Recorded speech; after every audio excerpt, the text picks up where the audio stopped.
I prefer gold to silver, you know, for my medal. I figured you'd recommend me for one since I, pulled your boots out of the fire. If we present you with a medal, you'll end up sitting on stage listening to politicians make speeches for a couple of hours.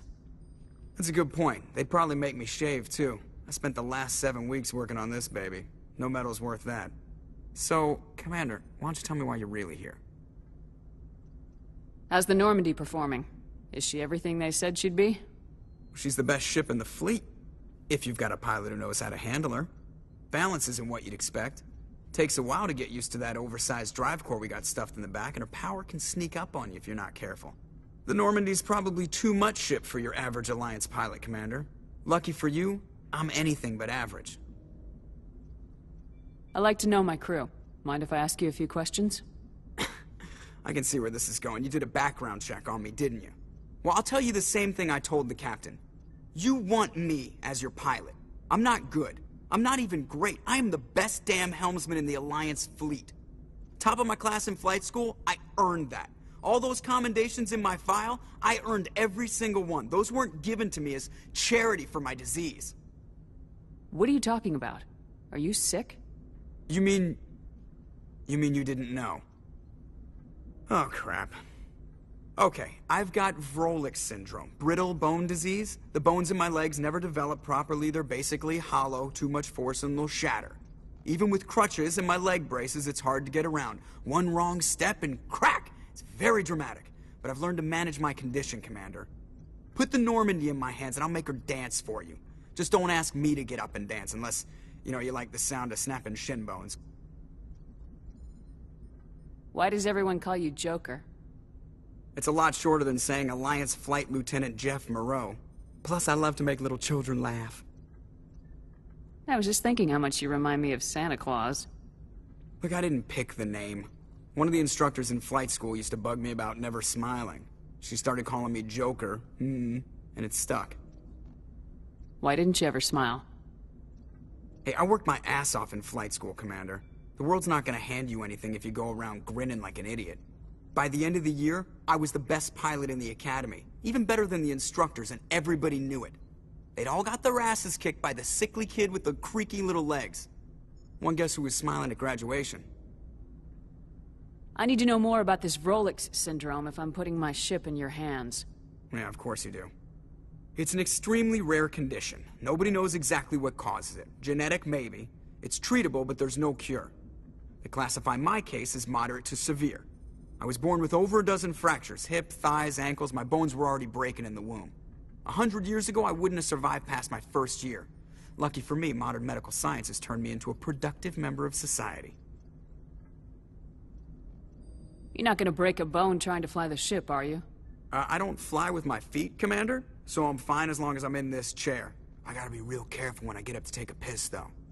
I can do my job as well as anyone on the ship. Better, actually. So don't worry about it. I'm not trying to make you uncomfortable. Let's talk about something else. Whatever you want, Commander. I have to go. All right, see ya.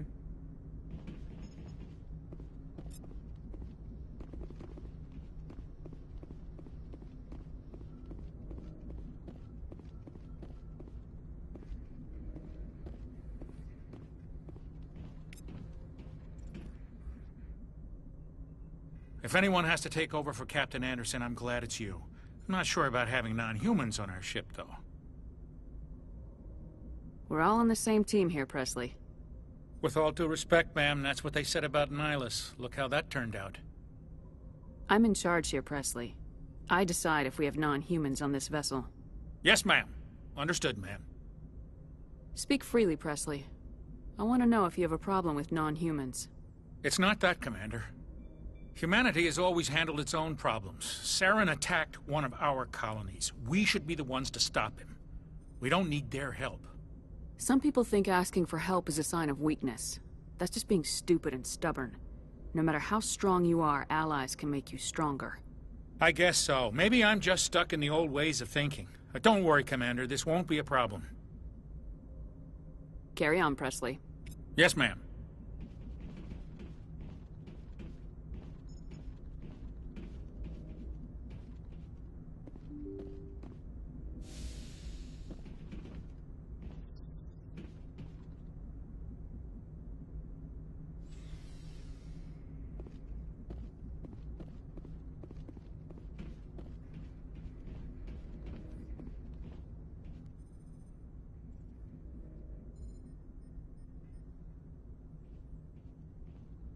Commander, do you have a minute?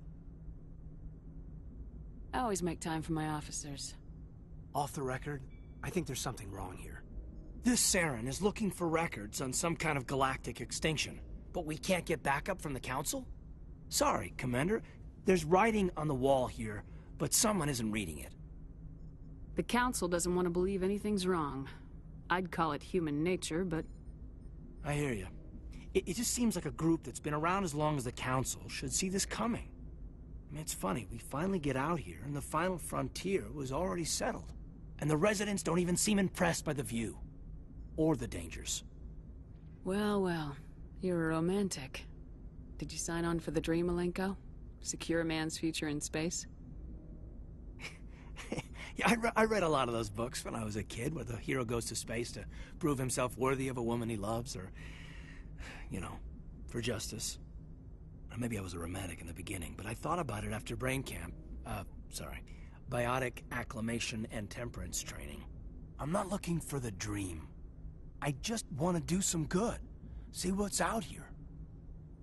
Sorry if I got too informal. Protocol wasn't a big focus back in Bot. Tell me about it. Biotic acclimation and temperance didn't last past the airlock. To the kids they hauled in, it was brain camp. Sorry, hauled in is unkind. We were encouraged to commit to an evaluation of our abilities so an understanding of biotics could be compiled. There are worse results of accidental exposure to Element Zero in the womb. Beats the brain tumors some kids grew up with. Is there some question about how you were exposed? My mother was downwind of a transport crash. It was before there were human biotics, a little after the discovery of the Martian ruins. It only gets iffy around 63 when Kinetics was running out of first-gen subjects. Until then, they'd relied on accidentals. A bunch of guys in suits show up at your door after school, and next thing you know, you're out on Jump Zero. Jump Zero is Gagarin Station, right? What's it like? Yeah, that's the official name. Biggest and farthest facility we had for decades. Right on the termination shock, the outer edge of the solar system. It's where they did all the Goose Chase FTL research before we caught on to using mass effect fields. It was a sterile research platform when I was there. There were other kids in the same boat, right? At least you weren't alone out there. That's true. We did have a little circle that'd get together every night before lights out. We didn't have much to do, though. It was a research platform then, and Kinetics kept Jump Zero off the extranet to prevent leaks. Then you must have had plenty of time to get to know each other. Yeah, we'd sit around and bull every night after dinner, play cards or network games. There was this girl named Rana, who had a little circle grow up around her. She was from Turkey. Her family was very rich. But she was smart and charming as hell. Beautiful, but not stuck up about it. Like you, I guess. Ma'am? You know of any intentional exposures for certain? No one knows. Doesn't mean they didn't happen. As big as the exposures were, it was hard to track down accidentals. It was different then. No one knew the potential, so there wasn't a lot of regulation. Anything Kinetics did was gold. I'm not saying they intentionally detonated drives over our outposts, but in retrospect, they were damn quick on the scene. Jump Zero's a long way from home. What was it like? The grand gateway to humanity looks a lot better in the vids. Anyway, this was supposed to be a casual debrief, not a bull session about stuff that happened years ago. We have to depend on each other in combat. I like knowing what kind of man I have at my back. I understand, ma'am. I won't let you down. You, make a habit of getting this personal with everyone? No, I don't. We'll talk again later. I'll need some time to process that, Commander. But, yeah, I'd like that.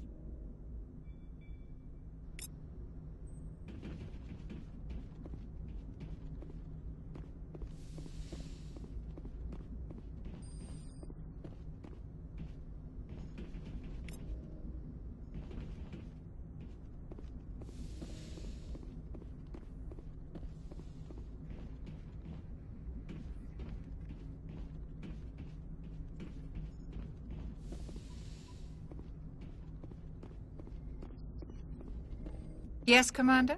Is there something you need? How did you end up serving on an Alliance ship? I enlisted, right? I want... But humanity needs the Alliance if we want I to should keep... go. Goodbye, Commander.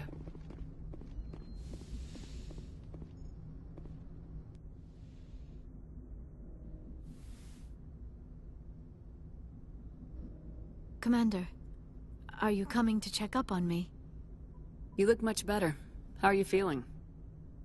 Dr. Chakwas assures me I am going to be fine. I was impressed with her knowledge of Asari physiology. You're in good hands. Dr. Chakwas knows what she's doing. I never properly thanked you for saving me from the Geth, Commander. If you hadn't shown up, I'm just glad we got there in time. So am I. I know you took a chance bringing me aboard this ship. I have seen the way your crew looks at me. They do not trust me. But I am not like Benezia. I will do whatever I can to help you stop Saren. I promise. Don't worry, Liara. I trust you. I know you won't let me down. It means a lot to hear you say that, Commander. Thank you. Tell me about yourself, Liara. Me? I am afraid I am not very interesting, Commander. I spend most of my time on remote digs, unearthing mundane items buried in long-forgotten Prothean ruins. Sounds dangerous. And lonely. Sometimes I would run afoul of indigenous life forms or stumble across a small band of mercenaries or privateers, but I was always careful. Until the Geth followed me to Artemis Tau, I never found myself in any situation my biotics could not handle. As for the solitude, well, that is one aspect that most appealed to me. Sometimes I just need to get away from other people. You don't like other people? I suppose it comes from being a matriarch's daughter. People expected me to follow in Benezia's footsteps. They wanted me to become a leader of our people. Matriarchs guide their followers into the future. They seek the truth of what is yet to come. Maybe that's why I became so interested in the secrets of the past. It sounds so foolish when I say it out loud. It sounds like I became an archaeologist simply to spite Benezia. All children rebel against their parents. It's a natural part of growing up. Aha, you share the wisdom of the matriarch, Shepard. That is exactly what Benezia said when I told her of my decision. But there was more to it than that. I felt drawn to the past. The Protheans were these wondrous, mysterious figures. I wanted to know everything about them. That is why I find you so fascinating. You were marked by the beacon on Eden Prime. You were touched by working Prothean technology. Sounds like you want to dissect me in a lab somewhere. What? No! I did not mean to insinuate. I never meant to offend you, Shepard. I only meant that you would be an interesting specimen for an in-depth study. No, that's even worse. Calm down, Liara. I was only joking. Joking? Oh, by the goddess, how could I be so dense? You must think I am a complete and utter fool. Now you know why I prefer to spend my time in the field with data disks and computers. I always seem to say something embarrassing around other people. Please, just pretend this conversation never happened. I'd like to know more about the Asari. We were the first species to discover the Citadel. We were instrumental in forming the Council, and we always strive to be the voice of peaceful cooperation in galactic disputes. My people believe we are all part of a single galactic community. Each species contributes something to the greater whole.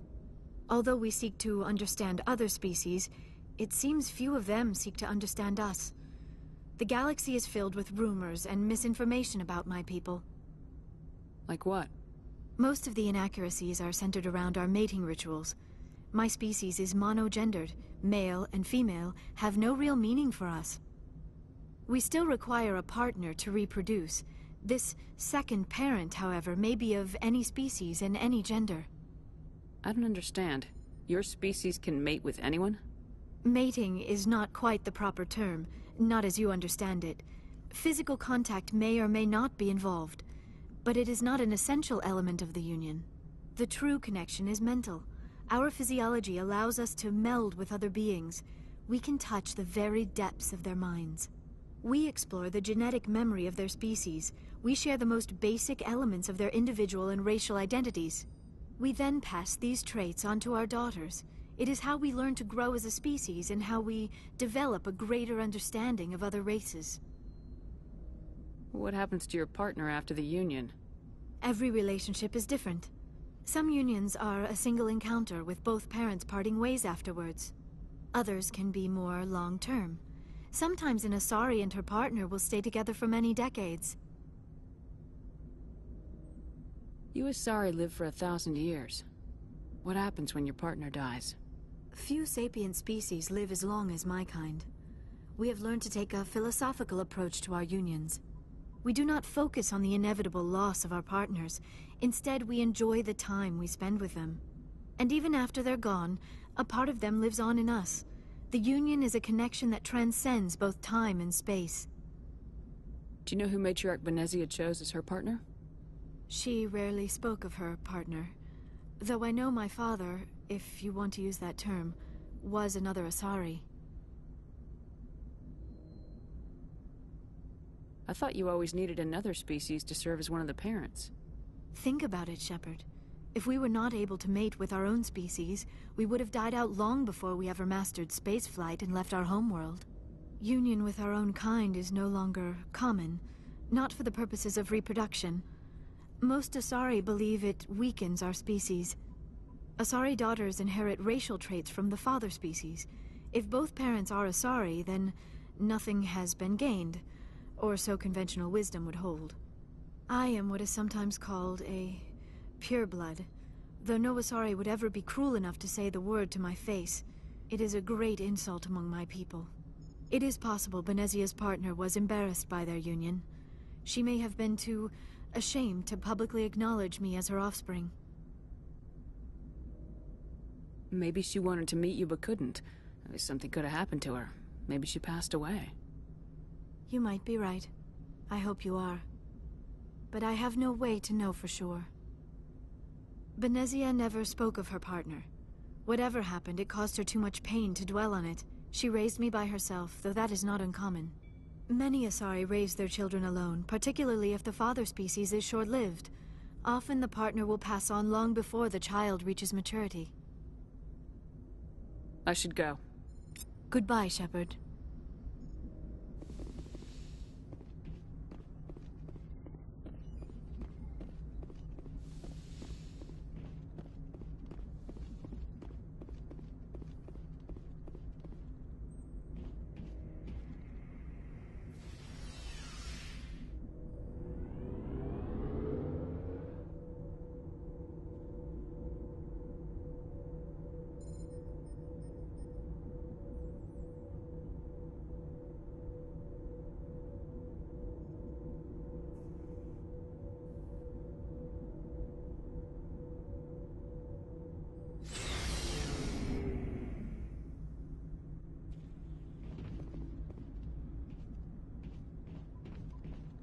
So, we've got Saren on the run. It won't be long now. Saren's good, but I'm better. Good? He's rotten. To the core. I could tell as soon as I met him. Why didn't you tell me this sooner? I would've if I thought it was important. I think I'd like to hear about it just the same. This was a while ago. A bunch of mercs were bragging about a job out near the edges of the Terminus systems. They said it paid well and the boss was never around to ride them. They said he was looking for more men, too. So I checked it out. I didn't know Saren was openly recruiting mercs. It wasn't that open, and he only showed his face once. We'd been raiding ships in the area for months when we took out this massive cargo freighter. Our biggest haul yet. I was on board checking bodies for valuables, looking for some extra credits. That's when I saw him. What did Saren want with the ship? I don't know what he wanted. He was just moving through the ship, watching. Couple of the mercs called him by name, but he never spoke to them. Never spoke to anyone. I had a really bad feeling about him, so I got the hell out. didn't even wait to get paid. That's the only time you saw him? Yeah. Didn't even know who he was. Still wouldn't if I hadn't joined up with you. But my instincts were right. Every other merc on that mission turned up dead within a week. Every damn one. So long, Rex. Shepard. Commander? Do you have a few minutes to talk? One-on-one? Sure. I was hoping to get a minute of your time off the record. I keep an open-door policy. If you have any concerns, lay them on me. All right. I know things are different aboard the Normandy, but I'm concerned about the aliens, Vicarian and Rex. With all due respect, Commander, should they have full access to the ship? They may not serve the Alliance, Chief, but they're allies. At least as far as Saren goes. This is the most advanced ship in the Alliance Navy. I don't think we should give them free rein to poke around the vital systems. Engines, sensors, weapons. You don't trust the Alliance's allies? I'm not sure I'd call the Council races allies. We, humanity, I mean, have to learn to rely on ourselves. Standing up for ourselves doesn't mean standing alone. I don't think we should turn down allies. I just think we shouldn't bet everything on them staying allies. As noble as the Council members seem now, if their backs are against the wall, they'll abandon us. You got a pessimistic view of the universe, Williams. A pessimist is what an optimist calls a realist. Look, if you're fighting a bear and the only way for you to survive is to sick your dog on it and run, you'll do it. As much as you love your dog, it isn't human. It's not racism, not really. Members of their species will always be more important to them than humans are. These seem like deeply held beliefs, Williams. What made you think this way? My family's defended the Alliance since it was founded. My father, grandfather, great-grandmother, they all picked up a rifle and swore the oath of service. I guess we just tend to think of Earth's interests as our own. It doesn't sound like you've worked with aliens before. No, ma'am. Mainly I've been groundside, part of the surface garrison forces. I did get a rotation on a space station for training. Every Marine a rifleman, every rifleman ZG certified. That's odd. Your record is spotless and your technical scores are exemplary. You should be serving with the fleet. Anyway, that's why I haven't served with many aliens, Commander. I never knew my family. Grew up an orphan on Earth. Anybody in your family I'd have heard of? Couldn't say, Commander. So why are you out here? Just trying to get away from Earth? Mainly I wanted to serve. Protect the Alliance, save lives, you know? Glad to hear it. I'd hate to think you were out here for a free college education. Alright, I can see where your concerns are coming from, Williams. But this is a multilateral mission. You're gonna have to work with aliens, like it or not. It won't be a problem, Commander. You say jump, I say how high. You tell me to kiss a Turian, I'll ask which cheek.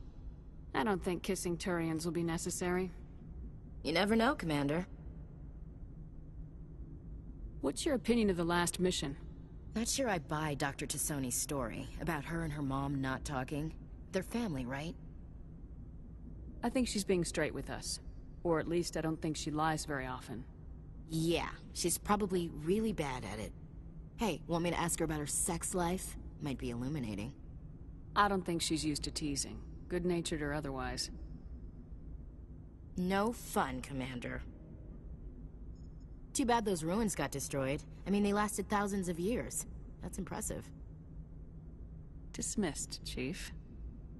Ma'am.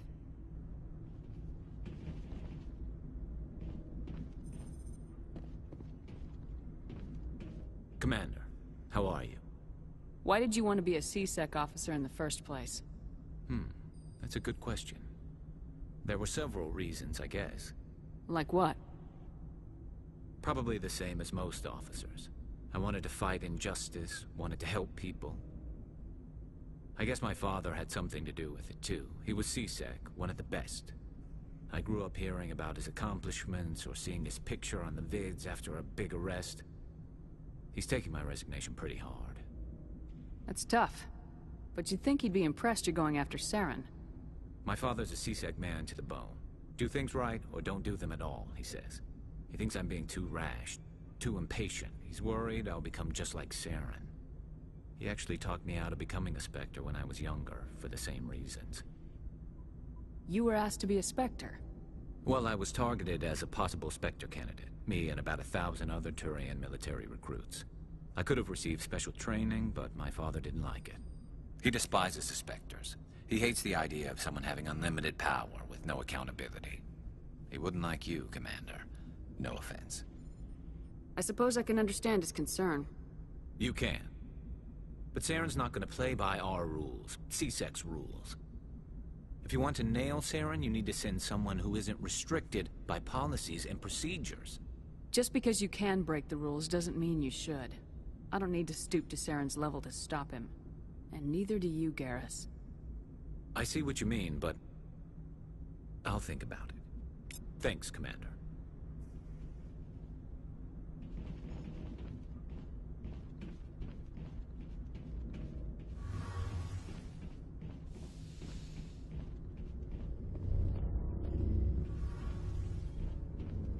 Oh, hello, Shepard. Are you okay? I don't know. Your ship is amazing, and your crew's been really great to me. Especially your chief engineer. But I just sort of feel out of place.